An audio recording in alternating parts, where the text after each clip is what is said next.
장대장TV 시청자 여러분 안녕하십니까, 장대장입니다. 요즘 최고의 관심사가 종부세 내는 거, 또 재산세, 공시가격이 올라가니까, 또 과연 집값이 올라갈 것이냐 떨어질 것이냐, 지금까지 아주 쉼없이 올랐는데 풍선 효과는 계속 나오고 있고, 이 서울 중심권에 특히 집값이 올라갈 것이냐 떨어질 것이냐, 이걸 판가름할, 좌지우지할 아주 중요한 것 중에 하나가 바로 다주택자가 내년 6월 1일 전에 매물을 쏟아낼 것이냐, 아니면 다 증여로 갈 것이냐, 아니면 계속 보유를 해서 그 늘어나는 종부세나 재산세를 바로 세입자에게 전가를 해서 임대료를 올릴 것이냐, 이런 내용이 될 것 같습니다. 자, 오늘 굉장히 중요한 부분인데 여러분들께서 굉장히 또 궁금할 부분입니다. 이 부분에 대해서 한번 분석해 보도록 하겠습니다. 자, 매매, 증여, 종부세 부담의 다주택자의 선택은 사실은 공시가격이 올라가는 거기 때문에 재산세도 계속 꾸준히 오른다는 걸 아셔야 됩니다. 종부세뿐만이 아니고요. 재산세나 종부세를 내는 기준이 되는 바로 이 공시가격 자체가 이제 어떤 순차별로, 가격대별로, 시세별로 결국에는 90%까지, 실거래가 기준 90%까지 올리기 때문에 그 부분에 대해서 염두는 해 두셔야 됩니다. 자, 올해 대폭 오른 공시가격이 반영된 종합부동산세가 고지된 가운데 다주택자들의 고민이 깊어지고 있다. 내년에 보유세가 최대 6% 오르고 공시가격 현실화로 주택 보유에 대한 부담이 갈수록 커지면서 선택의 기로에 놓였다. 저도 지금 상담을 계속 하고 있는데 다주택자분들이 많이 옵니다. 근데 다주택자들도 다 다릅니다. 무조건 다주택자라고 해서 세 부담이 꼭 많은 건 아니에요. 전략을 다 달려야 됩니다. 걱정을 많이 해야 될 분들은 이 어떤 서울 강남권이나 마포권의 이런 고가 아파트를 여러 채 가지고 계신 분들이 좀 부담이 크고요. 저가 아파트들은 제가 거기에 대해서 분석 비교한 영상들이 많이 있습니다. 그걸 한번 보시면은 저가 주택을 여러 채 가지고 있는 분들은 큰 또 타격을 받지 않습니다. 예. 굉장히 그래서 부동산이 복잡한 거 아니겠습니까? 단순한 게 아닙니다. 그래서 여러분들은 어떨지 실질적으로 계산도 해보시고 또 어떻게 될지 계획을 잡으셔야지, 무조건 나 다주택자니까 무조건 겁먹고 또 투자 시기가 아니야, 그런 분들은 또 움츠러들어서 어떻게 보면은 올랐음에도 불구하고 사야 될 분도 계시는데 다 다릅니다. 그러다가 또 놓쳐서 결국에는 내 집만을 못하는 분도 꽤 계십니다. 결단을 할 때는 과감한 결단이 필요한데 그 결단을 하기 전까지는 정확하게 분석을 해보고 거기에 대한 고민을 해보고 이 판단이 있었을 때는 과감하게 결단을 하셔야 됩니다. 지금 많은 분들이 고민 상담하는 분들 중에 그 무주택자 분들은 집값을 잡겠다고 그래서 안 샀는데 배신감이 든다, 그런 얘기를 하시는 분들이 많은데 그걸 어떻게 설명을 해야 될까요? 잘 판단하셔야죠.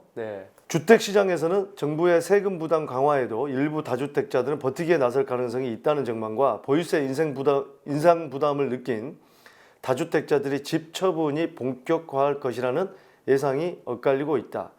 또 양도세 부담으로 매매 대신 자녀에게 집을 물려주는 등 증여로 선회할 가능성도 배제할 수 없다. 작년에도 증여를 많이 했지만 올해 들어서서 증여도 많이 늘었습니다. 작년 같은 경우는 뭐죠? 2019년 12.16 대책에서는 바로 이 종합부동산세율을 올리겠다고 했거든요. 주택임대사업자 등록하는 것도 양도세 중과가 안 되려면 그 주택을 팔 때 2년 거주해야 되는 거, 이런 등등에 나왔던 게 2019년 12.16인데 그때 이후로 전후로 예고를 했었기 때문에 전후로 증여가 많이 됐었고, 올해도 꾸준히, 올해는 또 법을 통과시켜 버렸잖아요.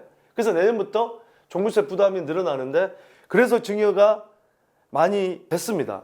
증여하는 것도 여러 가지 방법입니다. 어제 제가 상담했던 분은 아파트랑 빌라랑 오피스텔 3종 세트를 가지고 계시는데, 이런 분들은요, 이 아파트는 참고로 알고 계셔야 되는 게, 아파트는 증여를 하실 때 같은 평형대, 같은 아파트에 있는 최근 6개월을 시세를 조사하는데 최근 거, 어제 아니면 한 달 전 최근 거래 금액으로 하기 때문에 최근에 낮게 거래될 때 증여를 하는 경우가 있고, 그 다음에 단독주택이나 다가구도 단독주택에 들어가니까 다세대 주택 이런 거는 공시가격으로 합니다. 그래서 어제 상담하셨던 분도 빌라 같은 경우는 공시가격 비율이 실거래가 대비해서 굉장히 낮거든요. 그래서 그런 거는 바로 그래서 빌라를 증여를 하셔라. 또 그런 질문을 합니다. 거기 대출이 이제 뭐 예를 들어서 4천만 원 돼 있다. 그러면은 그걸 갚을 수 있는 돈이면 갚고 다시 대출을 받는 게 나아요. 왜냐하면은 대출 증여를 하면은 증여 가액은 이 대출에 대한 그 세액은 양도세로 갑니다. 그렇기 때문에 공시 매매가 대비해서 대출 비중이 공시가격 대비해서 크기 때문에 증여는 공시가격으로 가기 때문에 이럴 때는 대출을 갚고, 왜 안 그러면은 부담부 증여로 해서 이거는 양도세로 거의 계산하거든요. 그러니까 여러 가지 여러분들이 아셔야 되는 게 굉장히 많습니다. 그걸 혼자 고민하지 마시고요. 그래서 어쨌든 간에 이 증여가 많아졌다. 하지만 최근에도 얼마 전에 제가 상담하신 분도 강남권 아파트, 아주 핵심 지역의 아파트, 고가 아파트 2채, 용산에 1채, 3채를 가지고 있습니다. 근데 2채는 세를 줬어요. 은퇴하신 분이고 퇴직하셨고요.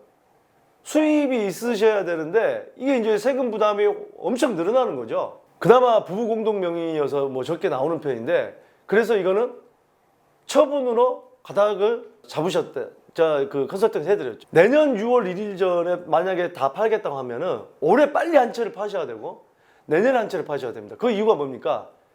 양도세를 각각 내지만 연 합산을 해서 그 넘어가는 요일은 그 다음에 또 그 소득 신고할 때 또 신고를 해서 그 차익을 또 내야 됩니다. 그래서 그런 문제 때문에 한 해에 모두 파는 게 좋지 않다는 거예요. 그러니까 다주택자 여러분들은 이런 부분을 잘 알고 계셔야 됩니다. 다주택자들이 향후 어떤 선택을 하느냐에 따라 정부의 집값 안정화 대책의 성패도 엇갈 것으로 전망한다. 이거 굉장히 중요한 부분입니다. 글쎄요, 다주택자들이 증여로 이미 돌아섰다. 상당 부분 돌아선 건 사실이지만 아직도 고민하고 계신 분이 저도 상담해서 만나보니까 있으시더라는 거예요. 그래서 정확하게 그 비율을 어떤 파악하는 통계는 없기 때문에 이게 분수령이 될 수 있습니다. 내년 집값에. 자, 분수령은 과세 기준인 내년 6월 1일. 내년 6월 1일 가지고 매년 6월 1일 가지고 있는 사람이 그 해 종부세를 내는 거고, 또 내년 6월 1일에는 양도세가 조정 대상 지역의 양도세가 10%가 더 중과가 되는 점. 그래서 내년 6월 1일은 부동산 데이. 이거 참 중요한 날입니다. 뭐 여러분도 내년에 도쿄 올림픽이 뭐 열리니 많이 그런 거 신경 쓰지 마시고 6월 1일 대첩, 부동산 대첩, 부동산 데이, 장대장 데이, 이 날짜를 기억을 꼭 해두시고 달력에 표시를 해 두시기 바라겠습니다. 도쿄올림픽 뭐 그거 신경 쓴다고 해서 뭐 여러분들 자산 증식에 아무 소용없습니다. 올해 공시가격 현실화율은 단독주택의 경우 53.6%, 공동주택은 69% 수준이다. 공시가격 상승은 주택가격과 유형별로 달라진다. 자, 9억 원을 기준으로 9억 원 이상 주택은 당장 내년부터 매년 3%씩 올리겠다. 또 시세 15억 이상 고가 주택은 2025년까지, 9억 이상 15억 미만 주택은 2027년까지, 9억 원 미만 주택은 2030년까지 시세 대비 90% 수준으로 높아진다. 자, 이게 중요합니다. 자, 무슨 얘기냐? 시세 15억 이상의 고가 주택은 2025년까지 5년 안에 올려버린다. 이건 무슨 얘기냐?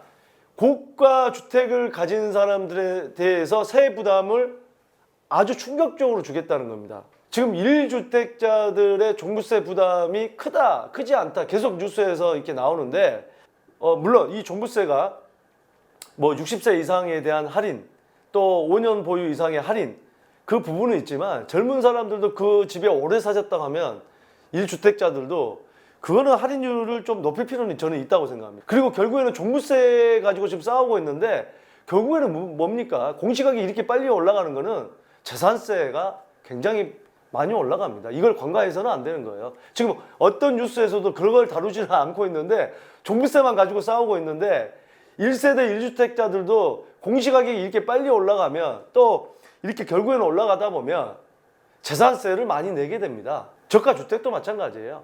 공시가격 6억 이하까지만 할인율을 조금, 그것도 조금이죠. 몇만 원 정도 된다고 하는데, 그러면 생각해 보세요. 90%까지 올린다고 하면 지금 시세 7억 이상 되는 아파트들은 다 올라가는 거예요. 공시가격이 올라가면 재산세가 올라가는 겁니다. 공시가격이 올라가면. 그렇게 좋아하실 분들이 없어요.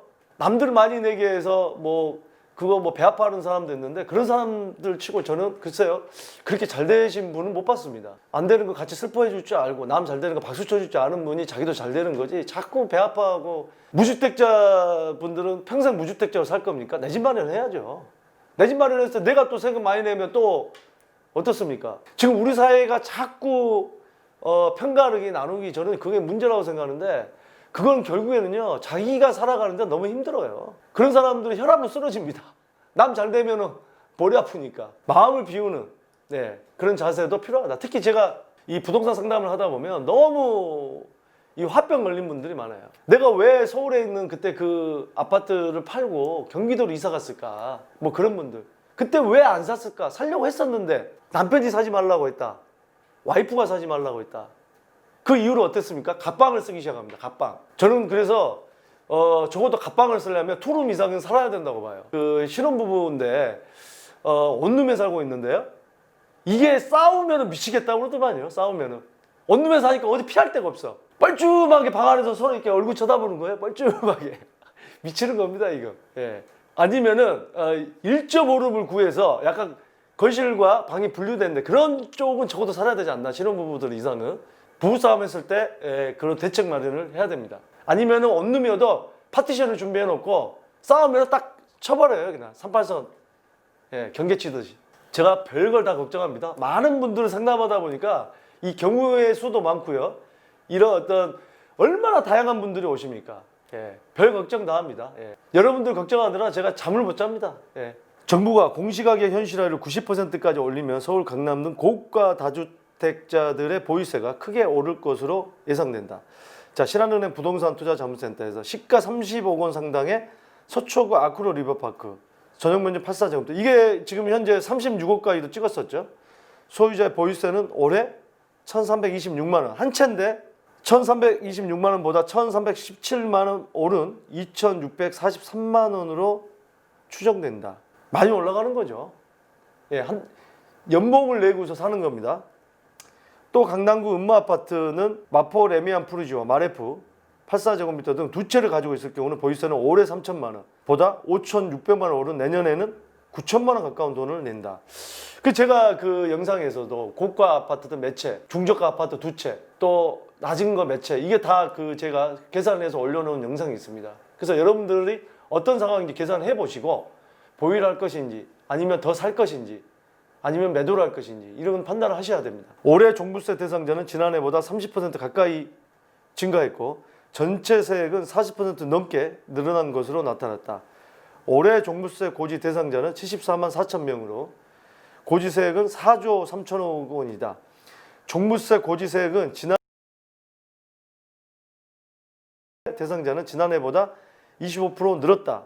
공시가격 현실화는 다주택자뿐만 아니라 실수요자까지 보유세 인상으로 이어질 수 있다는 점에서 부담이지만 보유세 부담이 늘어 무분별한 투기 확산을 차단하는 효과를 거둘 수는 있다. 자, 이게 이제 또 뭐가 문제냐면 공시가격이 지금 계속 증가하면 이겁니다. 공시가격은 보유세와 건강보험료, 이 건강보험료가 상당한 부담이 될 수가 있습니다. 기초연금 산정 등 60개 분야의 세금을 매기는 기준이 있다. 이번 공시가격 현실화율 인상 방안이 본격 시행되면 재산세, 종합부동산세까지 내야 하는 다주택자들 보유세 부담이 가중될 전망이다. 자, 정부는 보유세 부담 강화로 부동산 시장에 매물이 많아지고 집값이 하락하는 안정화 효과를 기대하고 있다. 정부가 기대하는 건 그거죠. 다주택자들의 세금 부담을 강화시켜서 집을 팔게 해서 무주택자들이 사게 만드는 건데 과연 무주택자들이 이 고가 아파트들 20, 30억대 아파트들을 15억 이상 아파트는 대출도 안 되잖아요. 근데 과연 그 아파트들 무주택자가 받아줄 사람이 몇 명이나 될까요? 그러면은 30억짜리 아파트를 14억 9천에 이렇게 팔 수 있을까요? 네, 이것도 한번 생각해 봐야 된다. 무작정? 아니면 중고가를 가지고 계신 분들은 이 부담이 크지 않기 때문에 나오는 매물이 적을 수도 있고 서민들이 일반 무주택자들이 원하는 금액대의 매물들은 잘 안 나올 수가 있습니다. 그 제가 늘 말씀드리지만 지금 9억 원 이하의 아파트는 매물도 없고 과연 이것도 정부의 바람대로 될지 고민이긴 합니다. 하지만 고가 다주택자들의 세금 부담은 있는 건 확실합니다. 그렇기 때문에 매매를 하려고 해도 남는 것도 없지만 그 다주택자 입장에서는 왜? 양도세가 중과됐다 이거죠. 3주택 같은 경우는 최대 62%, 내년 되면요. 지금 최대가 42%인데 5억 초과가 10억 초과 구간이 생기거든요. 양도세가. 그럼 45%. 그러면 20% 더해도 65%입니다. 내년 6월 1일 넘어가면 최대 75%를 내요. 그러니까 어차피 6월 1일 이전 되면은 10% 넘어가니까 계속 가지고 있을 거 아니면 팔아라 이건데 65%면은 뭐 남는 것도 얼마나 없겠죠. 본인 입장에서 볼 때. 상황에 따라 다릅니다. 무주택자분들은 35% 남는 것도 어디냐. 불로소득 아니냐 이렇게 얘기할 수 있겠지만 이 부동산을 갖다가 나름대로 뭐 10년, 20년 보유하신 분도 있습니다. 하지만 다주택자라는 것 때문에 혜택을 볼 수가 없잖아요. 양도세에 대한. 또 그동안에 전세를 줬거나 월세를 줘서 민간 임대주택 시장에 어떤 그 기여한 것도 있거든요. 어느 한순간에 투기꾼으로 몰아가는 것도 상당한 억울한 부분도 있긴 합니다. 다주택자들이 보유한 매물이 시장에 나오면 정부의 바람대로 부동산 시장 무게 중심이 본격적인 집값 하락으로 이어질 수 있기 때문이다. 그렇죠. 종부세 강화로 세금 부담이 늘었지만 현재까지 다주택자들은 당장 매물을 내놓기보다는 부동산 시장의 추이를 관망하는 양상이다. 다만 매매 대신 증여를 택한 움직임이 큰 폭으로 늘었다. 증여가 많이 늘었죠. 지난 10월까지 증여 건수가 이미 연간 기준의 사상 최대치를 기록한 것으로 나타났다. 한국감정원에 따르면 올해 1월에서 10월까지 전국 주택 증여 건수는 총 11만 9천 건, 약 12만 건으로 이는 지난 2006년 통계 집계가 시작된 이후 가장 높은 수치다. 증여가 그만큼 어마어마하게 많이 된 겁니다. 자, 여러분들 상식적으로 생각해 보세요. 이게 여기서 이 주택가격 심리지수라는 게 나옵니다. 우리가 만약에 가격이 앞으로 떨어질 것 같으면 증여를 하지 않습니다. 왜? 지금 매매를 해서 그 돈을 가지고 더 낮은 가격으로 사주면 되거든요. 그러면 훨씬 이익이잖아요. 근데 더 올라갈 것 같다고 하니까 이걸 팔고 자식한테 더 오른 금액을 주고 또 나중에 사겠습니까? 그럼 손해잖아요. 그러니까 증여로 선택을 한다는 거죠. 증여가 많다는 것은 즉 이런 분들의 심리는 앞으로 더 올라갈 것 같다. 적어도 이 증여한 매물들에 있는 지역들은 그런 심리가 강하다. 그게 바로 서울이 많다는 거죠. 자, 이게 나옵니다. 서울의 아파트 증여는 19,000여 건으로 집계됐다. 고가 아파트가 밀집한 강남 3구에서 아파트 증여는 모두 5,700여 건으로 전체 30% 차지했다. 자, 증여가 많은 건들은 강남 3구이고 이 강남 3구는 앞으로도 많이 올라갈 것이다. 뭐 많이는 아니더라도 올라갈 것이라는 심리가 강하기 때문에 증여로 돌아섰다. 이렇게 해석을 하면 좋을 것 같습니다. 자, 710 대책을 통해 양도세 부담이 늘어나 집주인들이 집을 팔지 않고 자녀 등의 재산을 넘기는 증여는 늘어날 것으로 보인다. 또 늘어난 세금보다 집값이 더 오른다는 기대 심리가 반영됐다는 분석이다. 실제 전국 아파트 매매 가격 오름세가 지속되면서 주택가격 전망 소비자 동향 지수가 역대 최대치를 기록했다. 자, 이 소비자 심리 지수가 2019년 이게 이제 뭐냐면 12.16 대책에서 종부세를 강화시키고 여러 가지 규제를 해서 다시 조금 떨어졌다가 올해 다시 심리 지수가 오르기 시작해서 지금 최대치가 가게 됩니다. 이게 과세 기준일인 내년 6월 전에 다주택자들이 보유한 매물이 시장에 얼마나 나오는지에 따라 집값 안정의 성패가 결정될 것으로 예상된다. 이것입니다. 내년 6월 1일. 6월 1일 전에 어떤 양상이 나올 것인가가 앞으로 단기간으로 볼 때 집값이 어떻게 될 것인지 중요한 지표가 될 수가 있을 것 같습니다. 일각에서 공시가격 인상에 따른 다주택자들이 보유세 등 세금 부담이 가중되면서 일부 집을 처분할 수 있지만 증가한 세금 부담이 임대료에 전가될 것이라는 전망도 나오고 있습니다. 이게 마찬가지입니다. 무조건 지금 정책이 다주택자 아니면 임대인의 세금 부담을 주면 되겠다. 부동산 잡힌다. 절대 그렇지 않습니다. 여러분 고깃집에서 가구병이 나더라. 그럼 고기가 팔 수 있는 고기가 적어지죠. 그럼 어떻습니까? 고깃값이 올라가죠. 원재료 값이. 그러면 우리가 고깃집 가면 어때요? 올라갑니다. 전가시켜야지. 그러면 장사하는 사람이 뭐 손해보고 팝니까? 이윤 없이?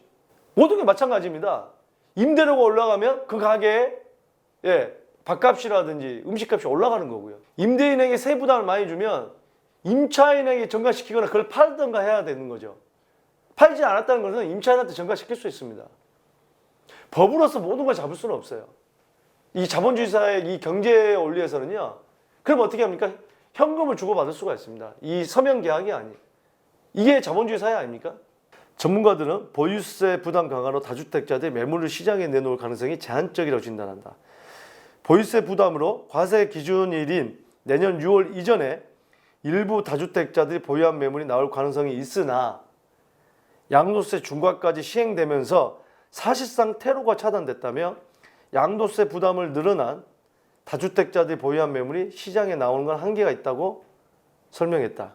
집값 상승에 대한 기대감이 여전한 상황에서 보유세와 거래세를 모두 올리면 증여 수요가 늘어날 수밖에 없다. 자, 오늘 과연 2021년 6월 1일 6.1 대첩 이전에 지금까지도 증여가 역대급이지만 그 남은 기간에도 지금 다주택자, 선택을 안 한 다주택자들이 증여를 할지 아니면 매도를 할지 보유를 해서 세입자에게 전가를 시킬지, 이 고가 아파트들은 가격을 어느 정도 내려서 매도를 하더라도 받아줄 무주택자들이 많지 않다는 게 이게 하나의 관건이 될 것 같습니다. 지금 다주택자가 더 사서 다주택을 늘리는 것은 불가능합니다, 사실상. 그리고 중저가 아파트들, 중저가 아파트도 수요가 꾸준하기 때문에 전세가도 올라가고 꾸준하기 때문에 계속 올라가고 있는 양상이에요. 고가 아파트 조금 떨어질 수는 있겠지만 한계는 있다. 30억짜리 아파트를 14억 9천에 판다? 네, 쉽지 않은 일입니다. 그 점에서 볼 때 내년 6월 1일 이전에 매물이 쏟아져서 가격이 급락하는 그런 양상으로 가는 경우의 어떤 비중은 조금은 더 약하다는 게 설득력이 있지 않을까 하는 생각도 해봅니다. 결론은 여러분들께서 선택을 잘 하셔서, 판단을 잘 하시고 선택을 잘 하셔서 어쨌든 간에 후회 없는 선택을 하시길 바라겠습니다. 자, 여러분들의 고민 상담 계속해서 들어오고 있고요. 아주 다양한 상담, 아주 해외에서도 멀리에서도 상담을 제가 하고 있는데 아무튼 최선을 다해서 여러분들의 고민 상담 해결해 드리도록 하겠습니다. 감사합니다. 자, 둘 중에 시청자님께서는 어느 쪽에 더 끌리신가요? 네, 그래도 이쪽이 조금 더 유리할 것으로 보여집니다.